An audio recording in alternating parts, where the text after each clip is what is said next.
All right, welcome back. What's going on? Well, myself, I've been quite busy lately working on a lot of music. Now, I know I've been big into original music over a number of years, but lately I've been diving a lot more into cover music. Now, of course, I've got my cover band that I have now that does sort of 80s rock and 80s hair metal stuff, which is called Driven to 11.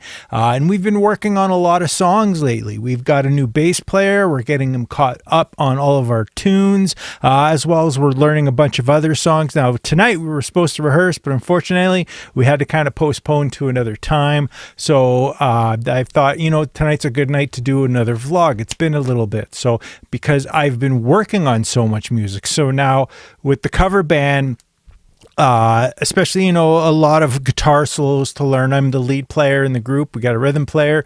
He's strictly rhythm player. I work on a lot of the lead stuff. So sometimes it's challenging with some cover songs where there isn't really a lot of tablature or a lot of online or YouTube covers of these songs, like with tablature or whatnot, or even people that really play them correctly. So sometimes I got to learn stuff by ear and do my best with them. But and sort of put my own spin on things sometimes, not play everything note for note, especially with a lot of runs, scale runs and whatnot. I kind of do my own thing, but when it comes to the the important notes, as they say, the ones that stand out of part of the original, I like to always put those in, especially melody stuff, especially in the solos, and of course rhythm. I'm handling a lot of the more complex stuff, which I don't mind at all. It's a good challenge. It's good for a different type of creativity than writing music.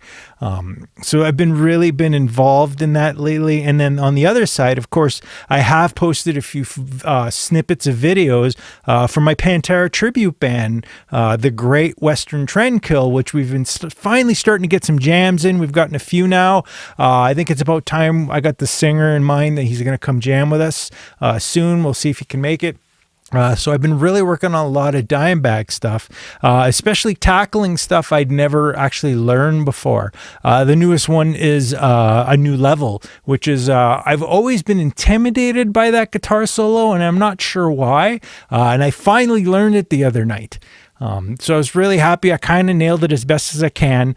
And I did post a snippet video of that. And of course, and I'll bring it out now that a lot of people have been commenting on the guitar, which is this very special Washburn guitar that, of course, when you're looking at this, it's controversial just looking at it because you know what the image is. And at first, when I was going to make the trade with my old buddy Chris, I was kind of reluctant at first because of that, but it's iconic. Dimebag, Daryl, it represented more of them being from Texas and being a big love of Lynyrd Skynyrd, and that's where that all came from. And of course, they played that, they had that whole imagery during the Great Western Trendkill, the Great Southern Trendkill at that time. So of course it's fitting for the name of the tribute band being the Great Western Trendkill. So that's why I thought this would be the perfect guitar. Now, this thing is stupid valuable. Now, I've had so many people offer me money on my YouTube in the comments on this guitar, and I don't really want to let it go because this came from a very good friend of mine, and this meant a lot to him. It was very sentimental, and when I told him I was going to do the Pantera tribute, he made me a trade because he's like, you should be playing this guitar, and I agree with him. Now, I don't know if I'm going to take this out and play live with it, though. That's the only thing. This is great at home.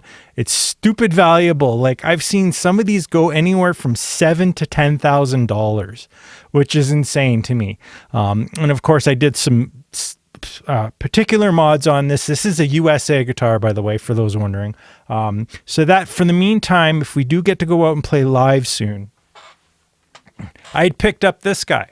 Now, I know it's an Ibanez. Dimebag never played an Ibanez, but it's got the the X type of shape on it. For the meantime, I'm probably going to use this if we play right away. But Otherwise, I'm kind of eyeballing getting myself a Dean Stealth guitar, like the Dean Stealth, specifically that shape. I really like that shape. Some of them are floating around. Prices aren't too bad. I've been seeing them anywhere between like, say, $1,700 to like $2,200. So I'll probably pick one of those up when I can find one, or I can make it. For some reason, nobody in Calgary, my area, never seems to have one, but I'll find one at one point. Now, a lot of people are going to say, well, you need multiple guitars to play Pantera. They use different tunings. And I was the same aspect as too, because they got two main tunings, which the closest, they never played to 440. So they're for concert pitch. They were like a 425, 435. It was kind of weird. It was like in between sort of steps, as they say, like half step down. So like mainly I was going to tune to E flat, for the upper tuning, and then down to D flat for the lower tuning. And I know they did have some other tunings, like the song Drag the Waters, for example. They went even down another half step to their lower tuning. Now, the amazing thing is I thought, the other day, or not even the other day, a little while ago, that, what the best thing to use is one of these guys. And that's the drop pedal. I used this in the past. It's awesome. It's like you can't even tell the difference. So we started using this with our jamming lately. The funniest thing about this is that, of course, our bass player doesn't have one. So I was like, oh, great, what are we going to do? He's going to have to tune up, tune down. I got some extra basses if he needs to use them. But anyway, so the ironic thing is I had gone out and bought this and totally forgot that I had one already. So there you go. I had one for our bass player and one for me. So I've got two drop pedals. So these are going to come in very handy. We've already started jamming, which has been great. We've jammed a few times now, getting the boys together. And like I said, we're going to get the vocalist in soon. We're going to do a full set at some point. I am planning that I've got a couple of good contacts, other tribute bands that I want to get us at least opening up for. We can't do a full night or anything like that. Pantera is not big enough. It doesn't have to think of, it's not like when my days playing the Metallica tribute, we could play a full night, like 3 sets, and that was, it's tiresome back then. We did 3 sets. I think it was like 45 minutes per set, and then the last set you do extra for an encore and stuff. So that was tiring. But for doing the Pantera tribute, there's a couple other tribute acts out there I'd want to play with, have us open for. And then the other thing, the aspect when it comes to equipment, my cover band, I'm using my Head Rush pedal board, and of course it's a completely digital amp sims, IRs for amp speaker simulation, and goes directly DI into the PA. We're using in-ears. So that is sort of like what I was used to when I was playing in my old metal band, my old original metal band. But for the Pantera thing, I want to be as raw as possible. So using full amps, and then using like the stage monitors. I don't want to use one in-ears. I want to keep it as sort of authentic to back in the day when Pantera was doing the clubs, you know what I mean? And then just keeping that raw live feel of it. So that's kind of sort of the plan. Now, the other thing is, I know Dimebag used his solid state amps up until almost the end there, where he switched over to crank amps, which I believe they were tube amps he started getting into. So at some point, we'll see what I can get for equipment. I'm using my Rev. I love my Rev. So I got my 212 cabs, and I'm using my Generator 740 head here. And then at some point, I'll probably get another head. I always like to have a backup, maybe something a little more powerful. And I'm actually thinking, just for the aesthetic of the stage show, I want to get a full stack, 2 412 cabs and a good wattage head. And it's interesting because I've been sort of searching for maybe the crank stuff. Like the Randall stuff, I've never been big on solid state. And the Randall stuff, to try to get a full set to match. I don't want the Warhead. I don't want the Warhead at all. Even Dime only used the Warhead for his clean tones. He didn't even use it for distorted tones. I know they've got this new Dime guitars stuff coming out. I don't think I want to go that route. But I do want the full stack. And I'm actually leaning towards probably going a 5150 Iconic. Just to me, Dimebag Darrell was a huge Eddie Van Halen fan. And I think at some point he probably by this point would have switched to EVH somehow. He was such a big fan. If he would have still lived on, that he would have been playing that. So it's either that or if I can find a full crank stack. The 412 cab crank cabs that were Dimebag cabs, they were big. They were huge cabs. They're as big as my Mesa. I have actually a Mesa 412 in the back over there that I've actually got connected to this head. So what it is, I like to have a cab on each side of the drum kit to really fill out the sound. So I've kind of got my 412, but it's interesting. I've got that stack, that half stack for sale. And I still haven't been able to sell, but at some point I'll sell it. I never use my dual rectifier head anymore. I never ever use it. Even though it's a great sounding head, it's just not the sound I'm looking for. I kind of want to go towards 5150 or Rev. At some point, I'd even consider getting another, the newer Generator G50 head, which also has DI direct out with IR speaker emulation, all that kind of good stuff. So you never know, that might happen. So, but the other thing, speaking of Eddie Van Halen, in my cover band lately, I had actually spoken about this in my last video. And this guitar, my Wolfgang Stealth, has become my main guitar. I've actually fallen back in love with this guitar. And it's interesting because now I want to get a second one. Just because I like to have a backup for everything, be playing with a Floyd Rose. For now, I'm kind of using between either my PRS Custom 24 Floyd or my Ibanez Prestige S5470. The interesting thing, I was using my LTD M1000 that has the Fishman Fluent pickups in it. Now, the thing I've noticed, though, is a lot of the time when I go to clean parts, the active pickups don't clean up well enough for playing clean, especially the 80s stuff. So that's why going back to something with passive pickups has been much more beneficial. And this guitar in particular, I love the sound of it. And it's got a very 80s kind of sound to go with it. I love these pickups, but unfortunately, none of my other guitars sound like this. And I've actually really gotten nicely used to the shape of it.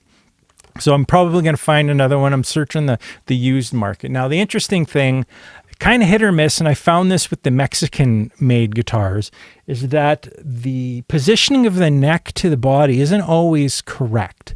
And I had my old Wolfgang that I had on this, I found that the string was so close to the edge of the fretboard, it was so easily to roll off when you're playing leads. Happens on this guitar a little bit. It's not like any of my other guitars. Now, I had a Fender Stratocaster that was made in Mexico. It was the same thing.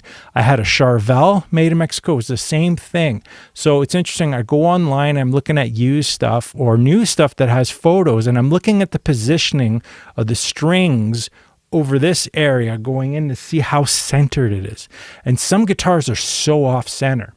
And I found this out years ago, and I had ordered a brand new Ibanez. And it came from Indonesia, though. And it was so it was bolt-on neck, and it was so off-centered that the string was right on the edge of the fretboard. When it came in, I told the store, I can't play this guitar. You can't do leads on this because your finger immediately rolls off the fretboard. So I had them take it back, and I had to make it. They ordered another one. I said, this one's garbage. I'm sorry. It's something in when the CC machining and how they position things, it's just not correct. So, but anyway, so yeah, I'm still looking at buying new guitars. Probably going to get rid of a couple. I've said that before. I need to kind of get rid of a few, get the collection kind of under control here a bit. So, but otherwise, I haven't been really focusing on original music lately at all.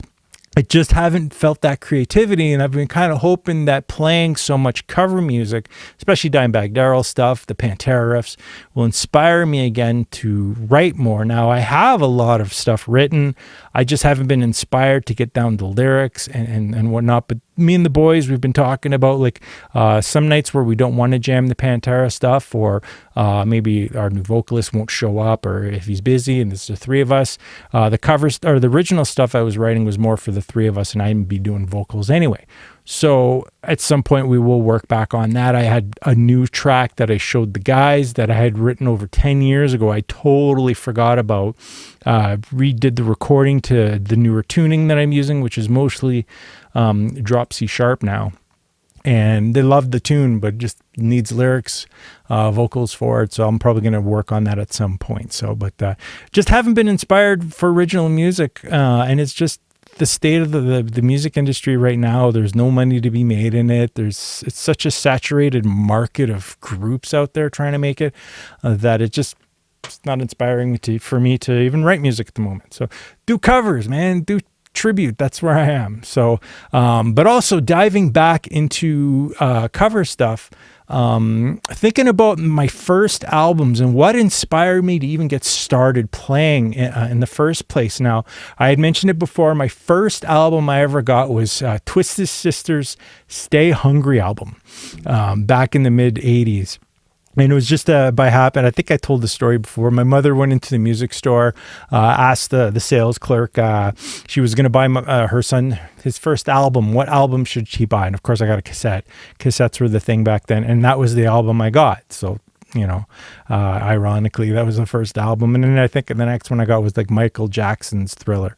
But then from there, my love of music started.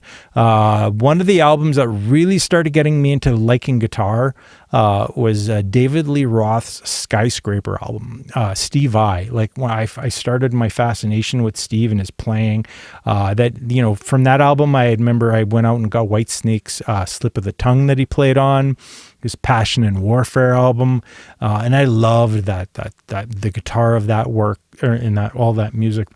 And then the other one that was a big thing for me was Def Leppard's Hysteria. That came out in 87, I believe. And I really got into that album, when I was like 11 years old.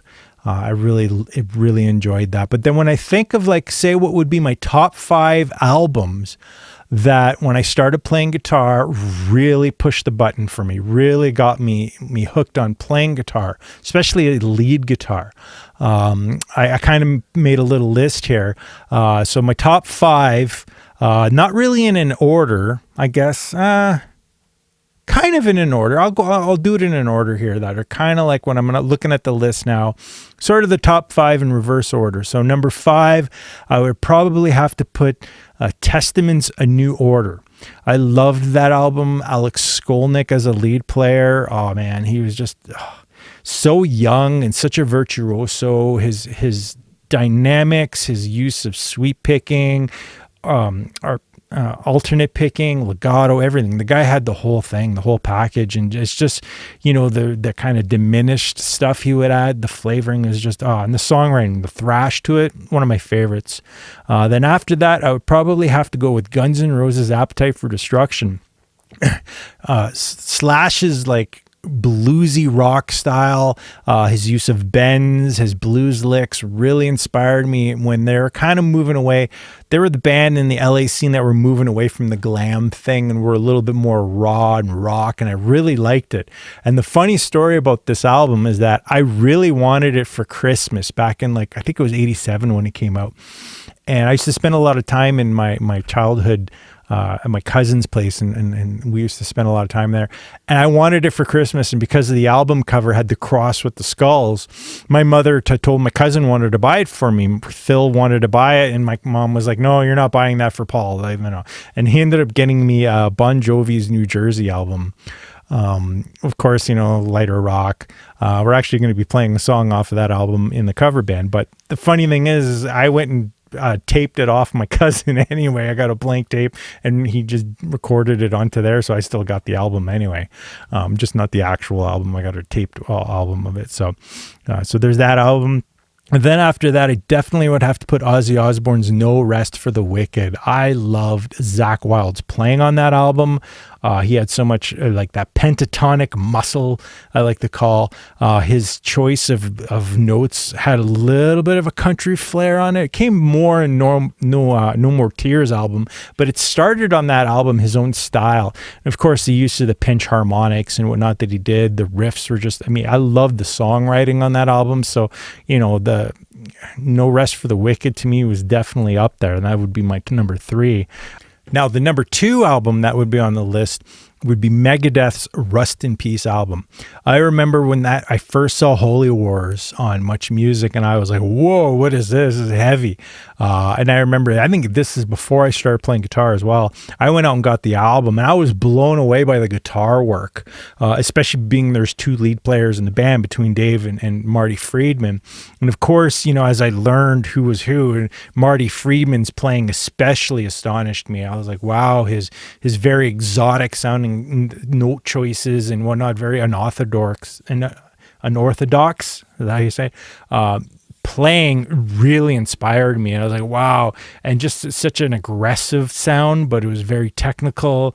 And it just great songwriting. It was just amazing. So that's like my number 2. And then of course, the number 1 album that inspired me, which is going to surprise nobody, is going to be Pantera's Vulgar Display of Power. Like I remember when that album came out, I'd already listened to Cowboys from Hell, and I liked it, but it didn't blow me away yet because I had only listened to it a few times. But I remember when a Mouth for War video came out on Much Music, and I remember seeing the video, and I was blown away at the power, the rawness, and just how aggressive it was. And I was like, wow, this is amazing. And me and my best friend at the time, he went and got the cassette, and I burned it off of him. And I remember we listened to that album so much. We loved that album.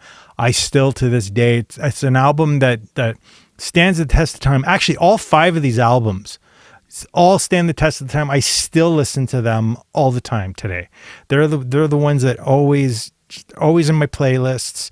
And especially now doing the Pantera tribute, it's such a big deal to me that I can relive a lot of this music. And even now, even trying to learn some of this stuff, I think in the tribute we're doing, if you guys want to know a bit of the set list that we're working on, like Mouth for War is on there. We're doing Walk, we're doing Hostile, we're doing This Love, and now we're adding a new level in there. That's going to be the next jam. So just to give you an idea how much of that album, like it's almost the whole first side is going to be played on that album. And then we're going to start learning some of the other stuff. Like we were talking about like songs like I'm Broken, 5 Minutes Alone. Of course, we're doing Cowboys from Hell. That's in there. We're doing that ending part of Domination. We're going to throw in, like, everybody's going to have the staples. We're kind of learning a lot of the staples right now first. But there is a few songs on there that I really want to add in that are kind of the deeper cuts that are some amazing songs. 2 in particular is The Art of Shredding off the Cowboys album. I love that tune. I think that would be a great one. And then the other one is Regular People Conceit. That song on that album should have got more play. So I love that tune. The solo in that one's going to be wicked hard to figure out by ear as well. I don't think people really tabbed that one out online. So we'll see what happens. So anyway, I'm babbling now. That's going to be it for this week. For this month, probably. I only seem to do these about every month or so. But until next time, watch for some more videos from the tribute, maybe the cover band. Till next time, shred on. Take care.